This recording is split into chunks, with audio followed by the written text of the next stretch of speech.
Landlords in Nottingham are claiming rents could go up under plans to licence thousands of properties. The City Council wants to licence around 35,000 properties in the private rented sector to tackle rogue landlords, raise standards and to reduce antisocial behaviour. Well, under the scheme, landlords would pay up to £600 for each property they own. But many say they'll be forced to pass the cost on to their tenants. Phil Brewster reports. Like most cities, the rental market in Nottingham has grown substantially over the last 20 years. Currently, there are around 35,000 privately rented properties in the city. Most are well managed, but the local authority claims a sizable number aren't. We receive thousands of complaints per year from people who are tenants in privately rented properties and who have difficulties with things like damp, things like vermin problems, things like repairs that are not carried out on time. The authority now wants to introduce a licensing scheme for privately rented properties to tackle rogue landlords, raise standards and reduce antisocial behaviour. Under the plan, landlords would pay £600 up front for each property they own over a 5-year period. Landlords already accredited would get a £140 discount. The scheme will cost £22 million to set up and take 74 staff to administer.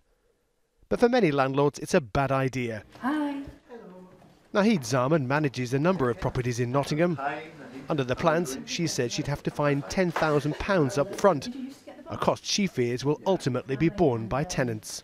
It's going to ultimately push up the rents in Nottingham. It's going to make tenants already stretched. There's increasing living costs, council tax, utility bills, and now this is a cost that most landlords probably don't want to pass on to their tenants and will be forced to. There are also concerns about how the scheme will affect the number of rental properties in Nottingham. It's too bad.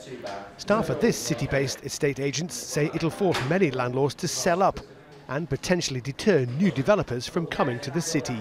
They are talking about not coming to Nottingham City and going somewhere else, perhaps another Nottinghamshire borough or district, and some are definitely looking to sell some, if not all of their portfolios. They've said it worked at about £1.80 per week per property. That sounds quite reasonable, doesn't it? It does when you do it on a weekly basis, but £600 up front hurts.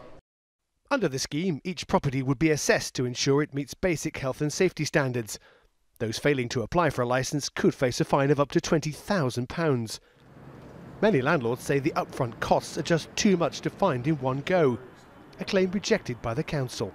If you're a landlord who owns 10 or more properties, your income from rent from your tenants is also quite considerable as well, and clearly that's a business that you're running. And the other thing that landlords of course can do, and I'm sure they do in a number of ways, is make sure that they are offsetting their costs of their business against the tax that they pay. So as a business you would want to make sure you understand your costs and plan for them accordingly. But for many landlords, the scheme is itself flawed, punishing the good landlords for the actions of a small minority. We are a vital member of the community. We do contribute. We house people. We provide homes for people. Most of us provide safe, good housing. It's just a small